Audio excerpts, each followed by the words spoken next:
नेपालीको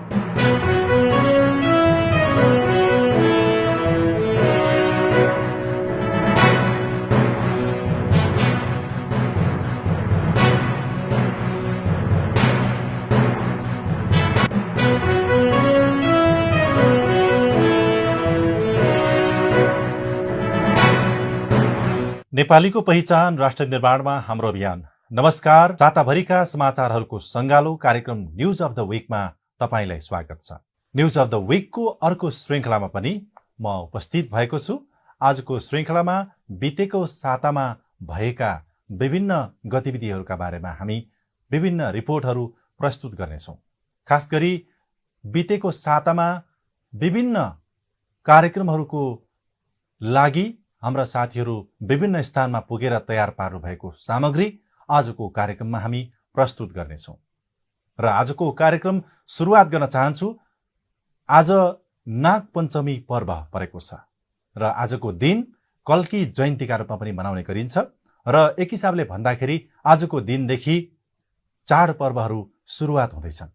त्यस हिसाबले आज नागपञ्चमीको दिन मनाइने जुन नागपञ्चमी र नागपञ्चमी पर्व आज परम्परा अनुसार घर घरका मूल ढोकामा नागको चित्र टाँसी पूजा अर्चना गरेर मनाइएको छ। घरका ढोकामा नागको चित्र टाँसी पूजा गर्नाले चट्याङ र आगलागीका साथै सर्प, बिच्छी लगायत विषयुक्त जीवबाट रक्षा गर्ने शास्त्रीय मान्यता रहेको नेपाल पञ्चाङ्ग निर्णायक समितिले जनाएको छ। अबको क्रममा प्रस्तुत छ नागपञ्चमी सम्बन्धी एक सामग्री।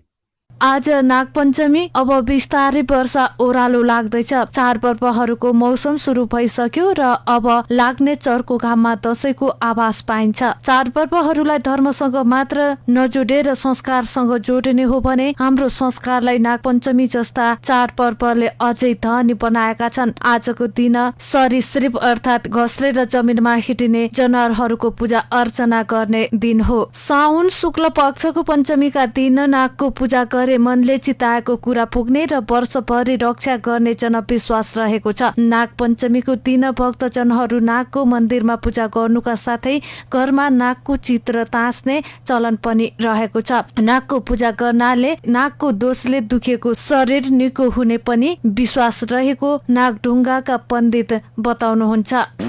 हामी हिन्दू धर्मभित्र अथवा हिन्दू संस्कारभित्र हुर्किएका व्यक्तिहरूले विभिन्न किसिमका देवी देवताहरूलाई पूजा अर्चना गरेर एउटा आत्मसन्तुष्टि र शास्त्रीय निर्णय अनुसार शास्त्रलाई साँची राखेर हामीले पूजा गर्ने गर्छौँ। जस्तै नागको पूजा गर्दा विशेष गरी नागलाई हामीले पूजा गर्दाखेरि हामीले भनिन्छ कुनै अङ्गमा दुख्ने अथवा कुनै अङ्ग चाहिँ झम्झाउने फरफराउने एक यी चाहिँ यी नागका दोषहरू हुन्छन्। जस्तै ती दोषहरू कोही कसैलाई शरीरमा त्यस्तो खालको पीडा भयो भने हामीले नागलाई स्मरण गर्छौँ र नागको चाहिँ श्रद्धापूर्वक पूजा अर्चना गरिसकेपछि त्यस्ता खालका रोगहरू सन्चो भएको पनि हामीले देखेका छौँ। पोखराको पुरानो नाग देवताको रूपमा रहेको पोखरा नागढुङ्गा स्थित मन्दिरको संरक्षणमा धेरै वर्ष अघिदेखि नै रहेको र पछि पनि यसको संरक्षणमा लागि परेको स्थानीय बुद्धि प्रसाद पौडेलले बताउनुभयो। संरक्षणले गर्दा दुर्घटना हुन छाडेको पौडेलले जानकारी दिनुभयो।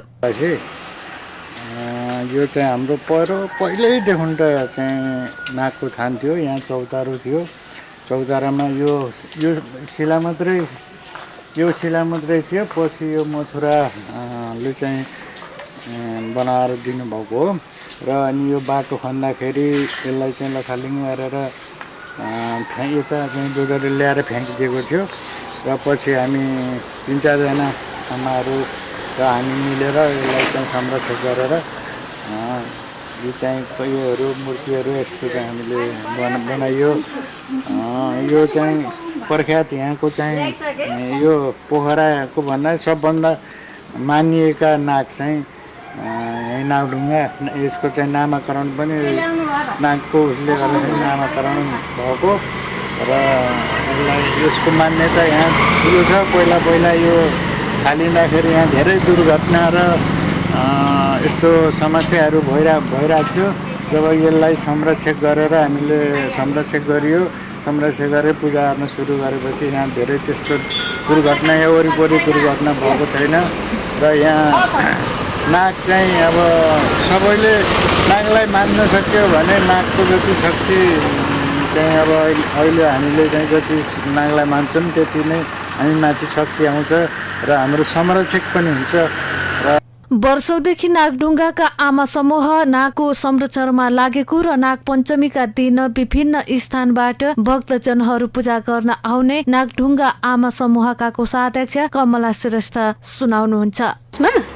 यसमा चाहिँ अहिले तत्कालै त हामीले टोलवासीले गऱ्यौँ, घर दैलो कार्यक्रम गरेर यिनलाई उद्धार जीर्ण गऱ्यौँ। पहिला रेलिङ बार हामी घर घरबाट उठाएर आफू व्यक्तिले उठाएर पछि चाहिँ अलिअलि नगरपालिकाले कति सालमा भने 2071 सालमा नगरपालिकाले थोरै दिनुभयो। अनि नगरपालिकाले दिएपछि यो रेलिङ बार पछाडिको रेलिङ बार गऱ्यौँ। त्यहाँदेखि यता कतैबाट आएको छैन, हामीले नै यही टोलवासीले मात्रै गरेको छ। यसमा चाहिँ लागत पहिला हामीले चाहिँ यो रेलिङ बार गर्दाखेरि सुरुमा 61 सालमा चाहिँ हामीले 1 लाखमा यहाँ यो सबै यो त्यहाँ टाइल लाउने अनि यो रेलिङ बार गर्ने यो गर्दाखेरि हामीले 1 लाख रुपियाँ चान्चुन खर्च भएको हो। त्यहाँदेखि पछाडि कहिले चाहिँ एउटा कसैले टाइल दिनुभयो, कसैले अब पैसै दिनुभयो, कसैले मूर्ति दिनुभयो, कसैले के दिनुभयो, सबैबाट अलिअलि गर्दै अनि त्यसरी पहिला सुरुमा चाहिँ 1 लाख खर्च भयो। त्यहाँदेखि पछाडि फेरि पछाडिको ढलान गऱ्यौँ, त्यसमा पनि पोहोर मात्रै 61,000 खर्च भएछ। त्यस पनि हामीले कतै नगरपालिकाले ल्याएको छैन, वडाबाट ल्याएको छैन, हामीले आफूले ल्याएको छ।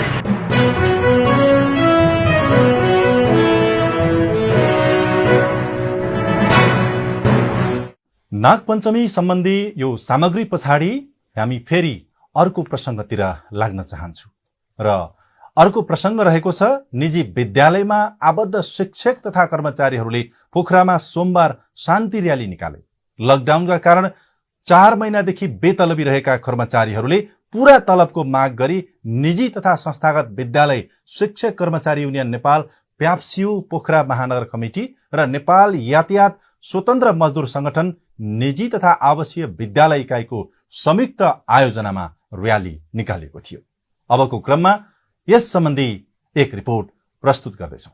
विश्वव्यापी रूपमा फैलिएको कोरोना भाइरस संक्रमणको महामारीले गर्दा यति बेला हरेक क्षेत्रहरू अस्तव्यस्त तथा तहस नहस बनेका छन्। लामो समयको लकडाउनका कारण हाम्रा मुलुकका निजी विद्यालयका कर्मचारीहरूले पारिश्रमिक नपाउँदा कर्मचारीको घर परिवार भोको अवस्थामा रहेकाले निजी तथा संस्थागत विद्यालय शिक्षक कर्मचारी युनियन नेपाल प्याप्सियु पोखराले तलब तथा सेवा सुविधा मागका लागि विरोध र्यालीको आयोजना गर्यो। निजी तथा संस्थागत विद्यालय शिक्षक कर्मचारी युनियन नेपाल प्याप्सियु गण्डकी प्रदेशका सचिव मिलन तिमिल सिन्हा कोभिड-19ले सिर्जना गरेको एउटा विषम परिस्थितिमा निजी विद्यालयमा कार्यरत शिक्षक कर्मचारीहरू उहाँ अहिले तलबविहीन अवस्थामा हुनुहुन्छ।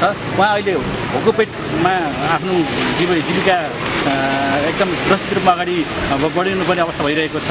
हिजो विद्यालयमा पढाएर उहाँले चाहिँ आफ्नो जीविका पालन गर्नुभएको थियो, आफ्नो पारिवारिक रूपमा आफ्ना बालबच्चालाई पढाउनु भएको थियो अथवा आफ्नो वृद्ध भएका बुबा आमाहरूलाई चाहिँ हेरविचार गर्नुभएको थियो। तर अहिले चाहिँ यो कोभिड-19 सुरु भएसँग चाहिँ जब लकडाउन सुरु भयो त्यसपछि उहाँहरूले अहिलेसम्म पनि विद्यालयबाट सेवा सुविधाहरू तलबहरू पाउनु सक्नु भइरहेको छैन। यस परिस्थितिमा निजी तथा संस्थागत विद्यालयहरूले चाहिँ अहिलेसम्म उहाँहरूलाई चाहिँ तलब सुविधाहरू उपलब्ध गराउन सक्नुभएको छैन। यसको विरुद्धमा हामीहरू चाहिँ तलब पाउनुपर्छ भन्ने विशेष मागका साथ हामी यो र्याली आयोजना गरेका छौँ। निजी तथा संस्थागत विद्यालय शिक्षक कर्मचारी युनियन नेपाल प्याप्सियु केन्द्रीय उपाध्यक्ष शिवलाल उपाध्यायले तलब नपाएकाले घरमा चुलो नबल्ने अवस्था आएको भन्दै तलबको माग गर्नुहुन्छ। यदि माग सुनवाई नभए सम्बन्धित निकायमा ताला लगाउन बाध्य हुने उहाँले चेतावनी दिनुभएको छ। चैत महिनादेखिको तलब नपाउने धेरै शिक्षक साथीहरू कर्मचारी साथीहरू हुनुहुन्छ। उहाँहरू भोकपेट आजसम्म बस्नुभएको छ। बिस्तारै उहाँहरूले दिन प्रतिदिन आफ्नो चाहिने परिवारलाई घाँस समेत उपलब्ध गराउन सक्ने एउटा अवस्था अब बन्द हुने अवस्था सिर्जना भइसकेको छ। चुलो निम्न लागिसकेको छ। यो अवस्थामा अब हामी यत्तिकै रहन सक्दैनौँ भनेर आफ्नो पेसागत हकितको लागि हामी आज यो महानगरको आयोजनामा शान्तिपूर्ण र्याली आयोजना गरेका छौँ। यो र्याली पछाडि अहिले पूर्ण सभा हाम्रो हुँदैछ र यो पूर्ण सभा समापन भइसकेपछि भोलि आज प्याप्सन एन्ड प्याप्सन र महानगरको वार्ता हुँदैछ भन्ने कुरा हामी सुनिरहेका छौँ र त्यसमा के आउँछ, यदि नतिजा सही आयो भने हामी भोलिबाट कार्यक्रम स्थगित गर्छौँ, होइन भने भोलिबाट हामी सम्बन्धित निकायहरूमा ताला लगाउने लगायतका सम्पूर्ण कुराहरूमा हामी अगाडि बढ्नेछौँ। यो चाहिँ नि म सम्पूर्ण निजी तथा संस्थागत विद्यालय शिक्षक कर्मचारी युनियनका साथीहरूलाई जानकारी गराउन चाहन्छु। नेपाल यातायात स्वतन्त्र मजदुर संगठन निजी तथा आवासीय विद्यालय इकाइका इन्चार्ज तथा गण्डकी प्रदेश सदस्य दीपक रोका मगरका अनुसार यातायाततर्फ मात्रै 600 जना कर्मचारी मध्ये धेरै जसोले तलब नपाएकाले सबैले पूरा तलब पाउनुपर्नेमा जोड दिनुहुन्छ। 4 महिना लगभग पुगिसक्दा पनि अहिले हामीले तलब नपाएको अवस्थाले गर्दाखेरि अहिले हामीले यो आन्दोलनको घोषणा गर्नु परेको स्थिति सिर्जना भयो। आन्दोलन पनि घोषणा गरियो र अहिले हामीले मागपत्रहरू पेश गरेका छौँ र प्याप्सन एनप्याप्सन युनिप्स र नगर विकास कमिटी र शिक्षा विभागमा हामीले 5 ठाउँमा हामीले ज्ञापन पत्र पनि बुझाएका छौँ र श्रम विभागमा पनि बुझाएका छौँ।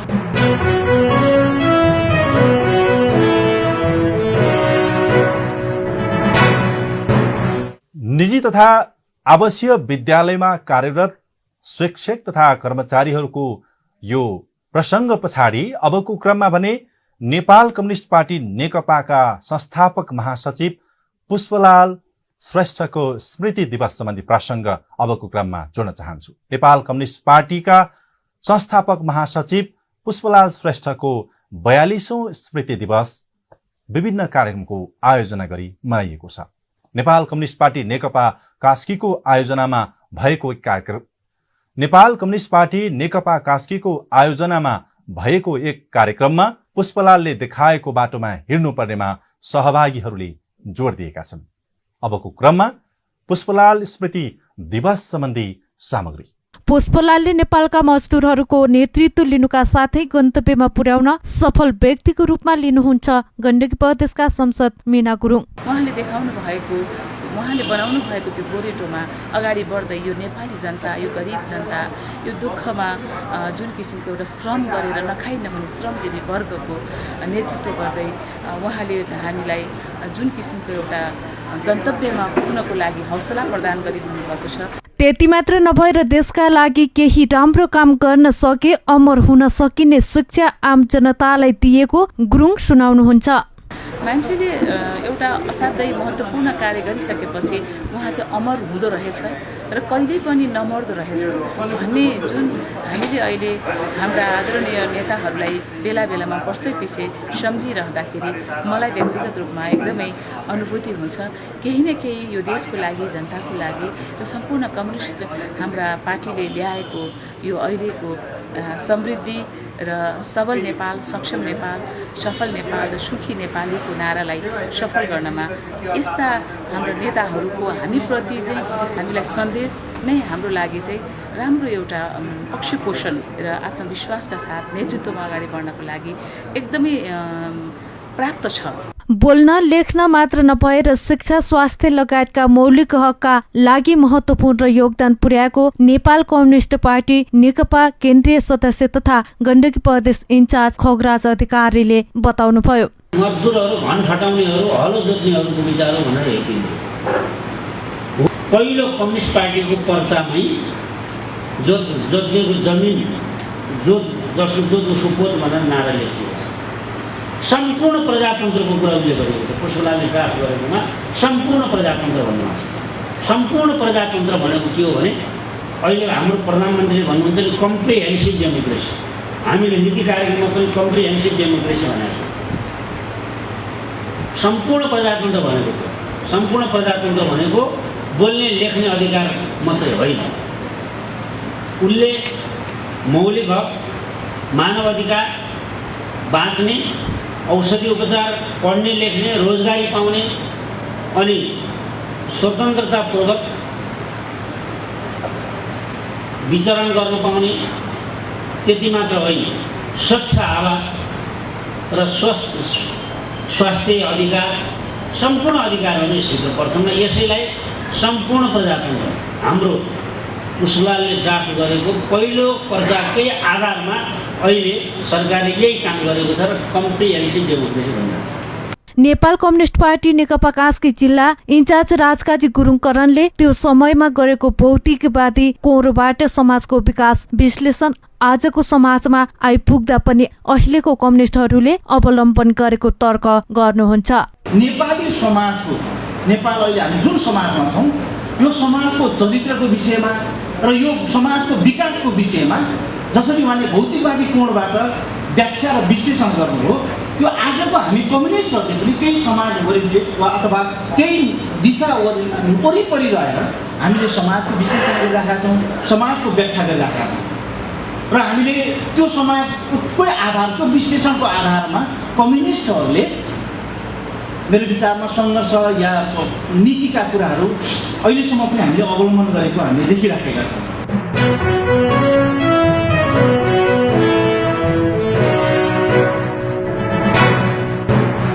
पुष्पलाल स्मृति दिवसको प्रसङ्ग पछाडि अबको क्रममा हामी फेरि अर्को प्रसङ्ग लिएर उपस्थित भएका छौँ। अबको क्रममा बुद्धचोक वातावरण सुधार समितिले पोखरा महानगरपालिका 10 वडा कार्यालयमा धरना दिएको छ। विद्युतीय शवदाह गृह नगरपालिकाले वडा नम्बर 10 स्थित बौद्ध अर्गौं सदन नजिक निर्माण हुन लागेको भन्दै समितिले धरना दिएको हो। अबको क्रममा यो प्रसङ्ग प्रस्तुत गर्दछु। बुद्धचोक वातावरण सुधार समितिका सचिव अमृत बाबु पौडेलले स्थानीयको अनुमति बिना वातावरणलाई दूषित पर्ने गरी विद्युतीय शवदाह भवन निर्माण हुन लागेकोमा आपत्ति जनाउनु भएको छ। अहिले त्यो वनको बिचमा रहेको वनले चाहिँ भविष्यमा पनि कार्बन डाइअक्साइडहरू जुन चाहिँ फोहोर ग्यासहरू निस्किन्छ त्यसलाई चाहिँ शोषण गर्नलाई चाहिँ मद्दत गर्छ। त्यो हुनाले त्यो वनलाई चाहिँ हामीले एकदम महत्त्वपूर्ण ठान्नुपर्छ र त्यसलाई जसरी पनि जोगाउनुपर्छ भन्ने हिसाबले हामी विगतदेखि लागिआएको र अहिले बिचमा के भइदियो भन्दा यो एउटा चाहिँ विशाल विद्युतीय शवदाह गृह भनेर जुन चाहिँ सङ्घीय सरकारको चाहिँ बजेटमा चाहिँ त्यहाँ ल्याउनु खोजेको छ र हामीलाई बस्तीवासीलाई कुनै जानकारी नभइकन विगतमा ल्याउँदा पनि विरोध गरेको हुनाले अहिले जानकारी नदिकन छुटुकै आयो। अलिकति जनप्रतिनिधिहरूलाई चाहिँ झर्झक्याउनलाई चाहिँ ध्यान आकर्षण गराउनको लागि यो चाहिँ विरोधको कार्यक्रम आयोजना गरेका हौँ। यसमा शवदहन भवन निर्माण भए जङ्गल मासिनुका साथै मानवीय बस्तीमा असर पर्ने तर्क गर्नुहुन्छ सहभागी मुना गुरुङ। सबभन्दा मेन अहिले यो इस्यु आएको यो मेन हामीलाई चाहिँ समस्या के भइदियो भनेपछि जुन अहिले यो इलेक्ट्रिक यो जुन जलाउने ठाउँ बनाइरहेछ यहाँबाट सबभन्दा मैलाको जङ्गल मासिने भयो हाम्रो चाहिँ त्यहाँको होइन। अर्को कुरा अब यो जलाइसकेपछि जुन अहिले यो केमिकलहरू निस्किन्छ जुन मर्करी कार्बन मोनोअक्साइड यो सल्फर डाइअक्साइड भन्ने जुन अक्सिजन छ यो चाहिँ क्यान्सर हुने एकदम यो डेन्जर तत्त्व हो यो होइन। अहिले मात्रै केही नभए 15वटा लास जलाउँछ, यो पछि 1500 लास पुग्छ होइन। यो पछिलाई हाम्रो यो भविष्यमा हाम्रो बच्चाहरूलाई धेरै असर गरेको हुनाले यसको चाहिँ हामी घोर विरोध गर्न चाहन्छौँ। यसको लागि जनप्रतिनिधिले स्थानीयको कुरा नसुनी वातावरणको व्यवस्था गरेकोले भवन बनाउन नदिने जिकिर गर्नुहुन्छ बुद्धचोक वातावरण सुधार समितिका अध्यक्ष शान्ति अधिकारी।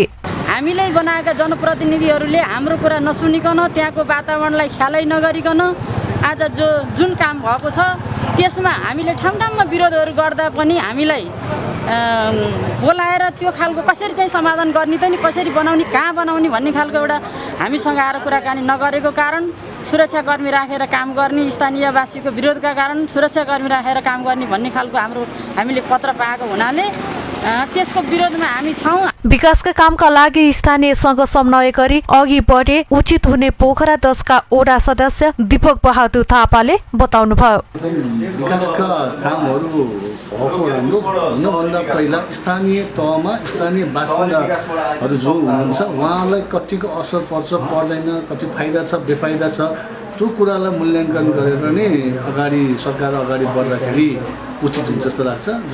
जुन यो इलेक्ट्रिक शवदाह स्थल पोखरामा आवश्यक छ तर लोकेसन कहाँ चाहिँ स्थान कुन चाहिँ हो त नि त्यो सुइटेबल चाहिँ छनौट गर्न नसकेको कारण नै अहिले जुन यो माहौल उत्पन्न भइरहेको छ यसलाई चाहिँ जतिसक्दो चाहिँ पोखरा महानगरपालिकाले यसलाई निराकरण गरेर यो शवदाह स्थललाई अब सम्बन्धित ठाउँमा हुन्छ या उचित ठाउँमा अरू ठाउँ हुन्छ त्यो चाहिँ सम्बन्धित निकाय र सम्बन्धित स्थानीय बासिन्दासँग छलफल गरेर नै अगाडि बढाउनु उचित हुन्छ। पोखरा 10 का वडा अध्यक्ष राजकुमार गुरुङले भने वातावरणको लागि राम्रो प्रवृत्ति भएकोले स्थानीयहरूलाई विरोध नगर्न आग्रह गर्नुहुन्छ। राम्रो हुन्छ किनकि अब कि त भने त्यहाँ लास जलाउनुबाट नै रोकिदिनु पर्यो होइन। अबदेखि यहाँ चाहिँ अब यो लास जलाउन पाइँदैन भनेर रोकिदियो भने राम्रो कुरा हो, ठिकै छ भन्ने कुरा हुन्छ। अब लास त्यहीँ जलाउने भने त्यसको धुवाँ कति जेल खाने, अब धुवाँ नआउने प्रविधि ल्याउन खोजेको हो भनेपछि त धुवाँ नआउने प्रविधिलाई फलो गर्नु पर्यो नि त।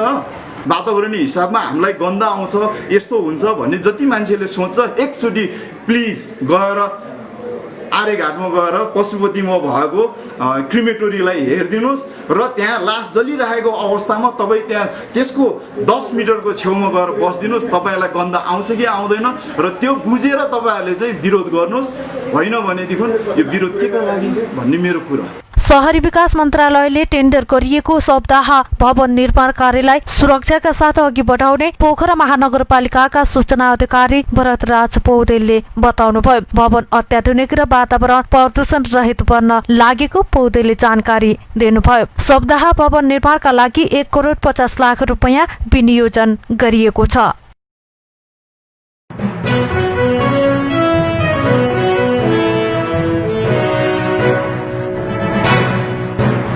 यो विद्युतीय सप्ताह गृह बनाउन नदिने यो प्रसङ्ग पछाडि अबको क्रममा विश्वव्यापी रूपमा फैलिएको कोरोना भाइरस भन्दा पनि अविरल वर्षाका कारण गत आषाढ महिनामा धेरै मानवीय क्षति भएको छ। गण्डकी प्रदेशमा सबैभन्दा धेरै मानवीय क्षति भएको छ। अबको क्रममा प्रस्तुत गर्न लागिरहेका छौं बाढी पहिरो लगायतका प्राकृतिक प्रकोपले पुर्याएको क्षति सम्बन्धी यो प्रसङ्ग। मुलुकमा विश्वव्यापी रूपमा फैलिएको कोरोना भाइरस भन्दा पनि अविरल वर्षाका कारण गएको पहिरोमा परि मृत्यु हुनेको संख्या धेरै पुगेको छ। त्यसमध्ये गण्डकी प्रदेशमा मृत्यु हुनेको संख्या धेरै रहेको प्रदेश प्रहरी कार्यालय पोखराले जनाएको छ। असार मसान्तदेखि साउनको पहिलो हप्ताभित्र पहिरोमा परि मृत्यु हुनेहरूको संख्या 60 जना रहेको प्रहरी वरिष्ठ उपरीक्षक तथा गण्डकी प्रदेश प्रहरी कार्यालयका प्रवक्ता किरण राणाले जानकारी दिनुभयो। 2077 3 महिना 25 गतेदेखि आजको दिनसम्म यो गण्डकी प्रदेशमा 11वटा जिल्लामा सबैभन्दा धेरै याक्दीमा 28 जना, कास्कीमा 10 जना, तनहुँमा 2 जना र आज मात्रै गरेर टोटल 5 जना गरेर 60 जना महिला बालबालिका र यो पुरुष शुद्ध गरेर चाहिँ हामीहरूका चाहिँ त्यसरी चाहिँ मृत्युको चाहिँ संख्या छ भनेपछि घाइते हामीका अहिलेसम्म सबै जिल्लामा गरेर सबैभन्दा धेरै कास्कीमा 6 जना घाइतेहरू छन् भने अनि म्याग्दीमा 3 जना, स्याङ्जामा 1 जना, तनहुँमा 2 जना गरेर हामीका 12 जना घाइतेहरू हुनुहुन्छ भनेपछि बेपत्तामा सबैभन्दा धेरै म्याग्दीमा अहिलेसम्म चाहिँ 5 जना चाहिँ रहेको छ, स्याङ्जामा 2 जना, तनहुँमा 1 जना गरेर टोटल 8 जना चाहिँ हामीहरूका अहिलेसम्म चाहिँ यो बाढी पहिरोबाट 8 जना चाहिँ घाइते हुनुभएको छ। यसैगरी घर विस्थापित हुने जिल्लामा सबैभन्दा धेरै लमजुङ रहेको छ। प्रवक्ता राणाका अनुसार प्रहरी प्रधान कार्यालयबाट आएको निर्देशन अनुसार विभिन्न जिल्लाका जनसमुदायहरूलाई सतर्कता अपनाउन आग्रह गरेको छ। घरधुरीको संख्या हेर्ने हो भने सबैभन्दा धेरै लमजुङमा चाहिँ यो विस्थापितको चाहिँ बढी भएको छ। 119 जना भएको छ भनिसकेपछि मान्छेहरूको उद्धारको संख्या हेर्ने हो भने सबैभन्दा धेरै म्याग्दीमा 896 जना चाहिँ छ। अन्यत्र जिल्लाहरूमा गोर्खामा 200, नवलपरासी पूर्वमा 101 जना, बागलुङमा 9 जना र तनहुँमा 458 जना गरेको छ भनिसकेपछि जोखिममा रहेका घरहरूमा हामीका चाहिँ टोटल 48वटा 11वटा जिल्लामा चाहिँ 48वटा ठाउँहरूमा चाहिँ रहेको छ। 11वटै जिल्लामा गरेर हालसम्म हामीहरूले 255 जना विस्थापित यो घरहरूको सङ्ख्याहरू चाहिँ रहेको छ भनिसकेपछि टोटल 2109 जना चाहिँ महिला पुरुष र वृद्धहरूलाई गरेर हामीले चाहिँ उद्धार गरेको सङ्ख्या अहिलेसम्म हामीसँग आएको डाटामा चाहिँ हामीले यसरी यो उद्धारहरू चाहिँ गरेको छ। बस्नुको लागि प्रहरी प्रधान कार्यालयबाट हामीसँग हामीलाई बेला बेलामा चाहिँ मेसेजहरू पनि आइरहेको हुन्छ र यो विपदको समयमा चाहिँ नि उद्धारका लागि के गर्ने कसो गर्ने भनेर यिनीहरूलाई हामीले चाहिँ हेडक्वार्टरबाट त्यो निर्देशनहरू पठाएको हुन्छ। त्यो निर्देशनहरू हामीले चाहिँ हाम्रो सम्बन्धित ठाउँहरूलाई चाहिँ पठाएका हुन्छौँ। विस्थापित हुनेहरूलाई सुरक्षाकर्मी, जनप्रतिनिधि र स्थानीयहरूले उद्धार गरी नजिकको स्कुल, कलेज लगायतका भवन तथा आफन्त कहाँ सुरक्षित रूपमा राखिएको छ। जस्तै उद्धार गरेको व्यक्तिलाई त्यहाँको स्थानीय निकाय, जिल्ला प्रशासन कार्यालय र सेफ सेन्टर जहाँ चाहिँ नि अब यो बाढी पहिरोले चाहिँ नि गर्न नसकोस्, कतिपय मान्छेहरू चाहिँ नि आफन्तको घरैमा पनि लगेर चाहिँ नि त्यसरी उद्धार गरेर जहाँ चाहिँ नि पहिरोको चाहिँ नि जोखिम ज्यादै नै न्यून भएको ठाउँहरूमा चाहिँ नि लगेर राखेको छ। कतै स्कुलहरूमा लगेर राखेको छ, कतै चाहिँ नि तपाईँको के भन्छ कलेजहरूमा चाहिँ नि लगेर राखेका चाहिँ नि र कुनै चाहिँ नि गाविसहरूको चाहिँ नि भवनहरूमा चाहिँ नि लगेर राखेको चाहिँ नि हामीसँग चाहिँ त्यस्तो खालको चाहिँ नि त्यसरी चाहिँ उहाँहरूलाई चाहिँ सेफ सेल्टरको रूपमा चाहिँ त्यसरी राखिएको छ। नदी किनार तथा पहिरोको उच्च जोखिममा घर हुनेहरूलाई वर्षाको बेला जनसमुदायहरूले स्थानीय निकायसँग समन्वय गर्नुपर्नेमा जोड दिनुहुन्छ प्रवक्ता राणा। यो वर्षायाममा चाहिँ नि प्रायः धेरै जस्तो चाहिँ नि विपदका कुराहरू, यो बाढी पहिरोका कुराहरू हुन्छ।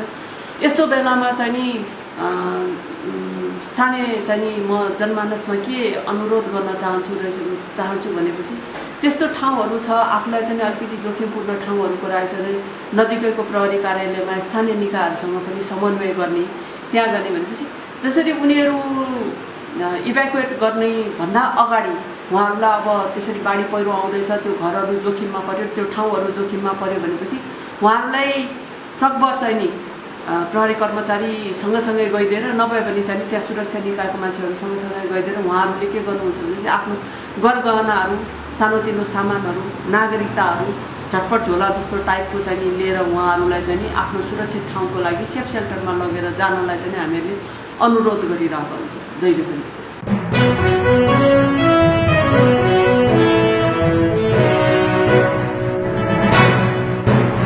यो बाढी पहिरोले पुर्याएको क्षति सम्बन्धी प्रसङ्ग पछाडि अबको क्रममा फेरि अर्को प्रसङ्गलाई जोड्न चाहन्छु। पोखरा महानगरपालिका वडा नम्बर 9 मा निर्माणाधीन जिल्ला ट्राफिक प्रहरी कार्यालयको गण्डकी प्रदेशका आन्तरिक मामिला तथा कानून मन्त्री हरिबहादुर चुमान अजितले अवलोकन गर्नुभएको छ। 2 करोड रुपियाँको लागतमा बनिरहेको भवन निर्माणको काम अन्तिम चरणमा पुगेको छ। अबको क्रममा प्रस्तुत छ यस सम्बन्धी एक सामग्री। गण्डकी प्रदेशका आन्तरिक मामिला तथा कानून मन्त्री हरिबहादुर चुमानले जिल्ला ट्राफिक प्रहरी कार्यालय कास्कीको निर्माणाधीन भवनको अवलोकन गर्नुभएको छ। तत्कालीन नगर विकास समितिद्वारा जग्गा उपलब्ध भएपछि समाजसेवी तथा व्यवसायी दिलीप श्रेष्ठको नेतृत्वमा निर्माण समिति बनाई काम सुरु भएको थियो। अब हामीलाई चाहिँ जुन जिन्सी सामानहरूको सहयोग र अन्य सहयोगहरूको अर्थमा जिन्सी सामानहरू सहयोग गर्नेको हामीले पैसामा अहिले कन्भर्ट गरेका छैनौँ। अहिले हामीलाई तिर्नुपर्ने अब यसलाई कम्प्लिसन गर्नको लागि 70 देखि 90 लाख रुपियाँ हामीलाई टोटल कम्प्लिसन लाग्ने छ। त्यसमा विभिन्न भनौँ व्यावसायिक सङ्गठनहरूसँग उधारो माल लिएर पनि यो कम्प्लिट गर्ने अवस्थामा हामी पुग्न लागेको छौँ। अब करिब अब हजुरहरूको साथ सहयोग मैले भनिरहनु परेन कि अब पोखरालाई स्मार्ट सिटी बनाइराख्ने क्रममा ट्राफिक व्यवस्थापनलाई अझ चुस्त दुरुस्त बनाउन सकिएन, ट्राफिक सुरक्षा व्यवस्थापन राम्रो गर्न सकिएन भने सुरक्षा पनि भोलि चुनौती त अवश्य हुन्छ। त्यस कारणले पहिले बस्ने घर नै हाम्रो चाहिँ राम्रो बनाउन सकिएन, व्यवस्थित बनाउन सकिएन भने भोलि सहर व्यवस्थित बनाउन सकिँदैन। त्यसले गर्दा नै हाम्रो नागरिक समाजको तर्फबाट यो पहल गरिएको छ कि हजुरको होइन यत्रो पहल गरेर सरकारले पनि केही आफ्नो चाहिँ अपनत्व बोध गरिदियोस्, स्थानीय सरकार र प्रदेश सरकारले पनि केही गरिदियोस् भने मेरो चाहिँ चाहना हो। भवन निर्माणको अवलोकनपछि आन्तरिक मामिला तथा कानून मन्त्री हरिबहादुर चुमानले प्रदेशले सकेसम्म आर्थिक सहयोग गर्ने बताउनु भएको छ।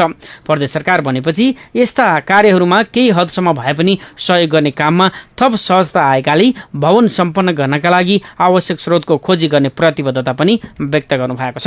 व्यवसायी सबैलाई धन्यवाद, किन तपाईँहरूले अब यो हस्तान्तरणको उसमा आइसक्यो होइन, यत्रो गर्नुभयो, धेरै दुःख गर्नुभएको छ। अब तपाईँहरूको मिहिनेतको लागि धन्यवाद। अब हामी प्रदेश सरकारको तर्फबाट यो पनि यी त पहिल्यै बजेटमै वार्षिक कार्यक्रममा राख्नुपर्ने, वार्षिक कार्यक्रम नराखेपछि बिचमा बजेट दिनको निम्ति अप्ठ्यारै हुने र अब चाहिँ के उपाय छ भनेर उपाय खोजेर दिए थोरै रकम पनि। र सँगसँगै अब हामीले त यहाँ प्रदेश ट्राफिक कार्यालयको पनि त्यस्तै छ, अब त्यो पनि अगाडि बढाउनु पर्ने छ। लगायत अब सबै जिल्लामा पनि हेर्नै पर्ने छ। सबैतिर हेर्दा अब यो पहिलो प्राथमिकता यो परिहाल्यो, पहिलो प्राथमिकता पऱ्यो, अब काम पनि अगाडि बढ्यो। हजुर क्रमशः अब हामी यसलाई व्यवस्थित गर्दै जान्छ। ट्राफिक यो सडक भनौँ न, अब खास गरी ट्राफिकलाई व्यवस्थित नगरिकन त यो त सहरको सौन्दर्यतासित पनि जोडिएको। अब यसलाई व्यवस्थित गर्ने होइन, पोखरा व्यवस्थित छ भन्ने सन्देश दिनको निम्ति ट्राफिकै मुख्य भूमिका हुन्छ। त्यसले गर्दा यतातिर पनि अब ध्यान जानुपर्छ नै लागेका छौँ। नागरिक स्तरबाट लगानी गरिएको भवन निर्माणमा खट्ने र सहयोग गर्ने प्रति मन्त्री चुमानले धन्यवाद व्यक्त गर्नुभएको छ। प्रदेश प्रहरी प्रमुख डीआईजी घनश्याम अर्यालले प्रहरीको मनोबल उच्च राख्ने र आवश्यक पूर्वाधार निर्माण गर्ने कुरामा आफू सधैँ सकारात्मक भएको र सोही अनुरूप पहल जारी राख्ने पनि बताउनुभयो।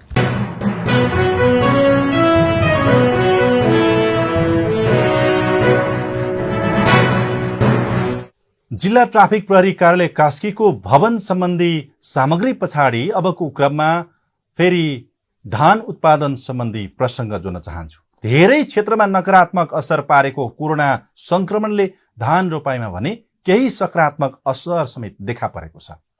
त्यसमाथि यसपालि बेलैमा मनसुन सक्रिय भएपछि रोपाई राम्रो भएको हो। मनसुन र कोरोना संक्रमणको जोखिमका कारण घर गाउँ पुगेकाको सक्रियताले पनि धानको उत्पादन बढ्ने संकेत देखिएको छ। अबको क्रममा यो धान उत्पादन वृद्धि हुने सम्बन्धी प्रसङ्ग।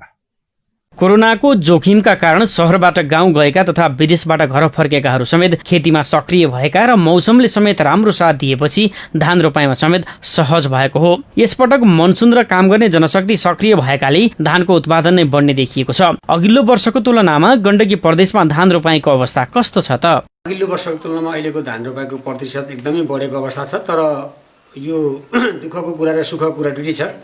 खुसीको कुरा के छ भने रोपाई प्रतिशत राम्रो छ, तर चाहिँ दुःखको कुरा के छ भने अचानक अलि मनसुन अनुसारको वर्षा छिटो भइदिनाले र यहाँ चाहिँ बढी वर्षा भइदिनाले हाम्रो गोर्खा, तनहुँ, लमजुङ जस्ता क्षेत्रमा लगाएको धान पनि बगाएर कमसेकम 600 हेक्टरभन्दा बढी क्षेत्रफलको धान नोक्सान गरेको अवस्था पनि छ। तथापि हामी त्यसलाई रिकभर गर्न सक्ने पनि स्थिति छ। धान त्यो जुन बाढ पसेर नोक्सान भएको धानलाई पुनः किसानले रोपेर त्यहाँ चाहिँ परिपूर्ति गर्नुहुन्छ र ओभरअलमा हामी गत वर्षभन्दा धान रोप्ने क्षेत्रफल पनि यस वर्ष बढेको छ। गत वर्ष 1,15,306 हेक्टर मात्रै धान रोपाई हुने स्थिति थियो भने यस वर्ष 1,19,816 हेक्टर क्षेत्रफलमा धान रोपाई गरिन्छ र करिब 7% क्षेत्रफल अब आगामी हामी आइतबारसम्म गण्डकी प्रदेशको सबै क्षेत्रमा 100% धान लगाइन्छ भन्ने हामी अनुमान गर्न सक्छौँ। गएको जेठ 30 गतेदेखि नेपालमा मनसुन भित्रियो। त्यसको 10 दिनपछि देशभर मनसुन सक्रिय भयो। मनसुन सक्रिय भएपछि धमाधम धान रोपाइको काम सुरु भयो। अहिलेसम्म गण्डकी प्रदेशमा सबैभन्दा बढी नवलपरासी पूर्वमा झण्डै 79% रोपाई सम्पन्न भएको छ। हामीले गण्डकी प्रदेशको सबै एरियामा ओभरअलमा प्रतिशत भन्नुपर्दा 99.66% रोपाई भइसकेको छ। तर पर्वत, बागलुङ, गोर्खा, लमजुङमा मात्रै 80% को हाराहारीमा रोपाई भएको छ भने अन्य जिल्ला यो गण्डकी प्रदेशका अन्य जिल्लामा 90% भन्दा बढी रोपाई भएको छ। जसमध्ये नवलपरासीमा त 79% रोपाई भइसक्यो। अब थोरै त्यहाँ 100-200 हेक्टर मात्रै बाँकी छ रोपाई हुन। धान रोपाई उत्साहजनक रूपमा भए तापनि उत्पादनको समयसम्म पुग्दा मौसमको अवस्था अनुसार उत्पादनमा प्रभाव पार्ने गर्दछ। यदि पछिसम्म पनि मौसम राम्रो भएको खण्डमा 15% सम्म उत्पादनमा वृद्धि हुने आशा गर्न सकिन्छ। अब धान उत्पादन सुरुमा हामीले प्लान्टेसन गर्ने बेलामा धान खेतमा राम्रो पानी भयो भने स्वाभाविकले त्यसको उत्पादकत्व वृद्धि हुन्छ। तर पछि गएर फेरि सुक्खा बढी पर्दिनाले भदौ असोजको महिनामा जब धानले गाँज हाल्ने बेला आउँछ त्यसलाई चाहिँ अलिकति शक्तिको आवश्यकता पर्छ। त्यतिखेर फेरि सुक्खा भयो भने सिँचाइ नहुने क्षेत्रमा चाहिँ धानको उत्पादन बढिहाल्छ भनेर अहिले अनुमान गर्न सकिन्न। तर जहाँ सिँचाइ सिन्चित छ र यो रेगुलर हामीले जमिन चिसो भइरह्यो भने धानलाई पानी डुबी नभए तापनि चिसोपना भइरह्यो भने पनि धानको उत्पादनमा वृद्धि हुने देख्छौँ। हामी चाहिँ 15% उत्पादकत्वमा वृद्धि हुने देख्छौँ धानको। गण्डकी प्रदेशमा कुल खेतीयोग्य जमिन 4,64,259 मध्ये 12 महिना सिंचाइ हुने क्षेत्रफल मात्रै 61,697 हेक्टर रहेको छ। यसले गर्दा पनि यहाँको अधिकांश जमिनमा खेती गर्न आकाशे पानीको भर पर्नुपर्ने बाध्यता रहेको छ। अहिले हामीले चाहिँ सरसर्ती हेर्दा खेतीयोग्य जमिनको क्षेत्रफल हाम्रो गण्डकी प्रदेशमा 4,64,259 देखिन्छ। त्यसमध्ये 3,46,532 खेती गरिएको छ भने जसमध्ये हामीले चाहिँ 12 महिना सिँचाइ हुने क्षेत्रफल छ जम्मा 61,697 हेक्टर मात्रै छ भने मौसमी सिँचाइ हुने पानी आए मात्रै सिँचाइ हुने क्षेत्रफल चाहिँ 65,284 हेक्टर छ। यसरी पानी आए मात्रै सिँचाइ हुने 65,284 हेक्टरमा अहिले समयमा पानी परेको हुनाले धान असाध्यै राम्रो हुने हामी अनुमान गर्न सक्छौँ। प्रदेश नम्बर 1 मा 82.41%, प्रदेश नम्बर 2 मा 96.77%, बागमती प्रदेशमा 82.22% र गण्डकी प्रदेशमा 91.11% धान रोपाई सम्पन्न भएको छ। त्यस्तै प्रदेश नम्बर 5 मा 95.14%, कर्णाली प्रदेशमा 96.23% र सुदूरपश्चिम प्रदेशमा 95.49% रोपाई सम्पन्न भएको छ। तर केही दिन यता लगातार परिरहेको पानीले बाढी आएपछि धान खेती नै डुबानमा परेका छन्। एकातर्फ अधिकांश जमिन खेती गर्न आकाशे पानीको निर्भर गर्नुपर्ने बाध्यता छ भने अर्कोतर्फ अधिक वर्षा हुँदा बाढीका कारण धान बालीमा क्षति पुग्ने गर्दछ। यसका साथै रोपाई गरिसकेको अवस्थामा मलखात, गोडमेल र रोगको संक्रमणतर्फ राम्रोसँग ध्यान पुर्याउन नसक्दा हामी कहाँ सोचे जस्तो उत्पादन हुन समस्या भइरहेको छ।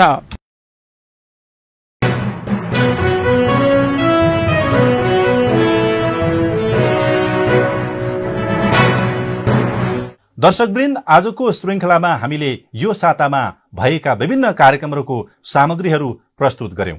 अर्को साता फेरि हामी विभिन्न कार्यक्रमहरूको सामग्री लिएर हामी उपस्थित हुनेछौँ।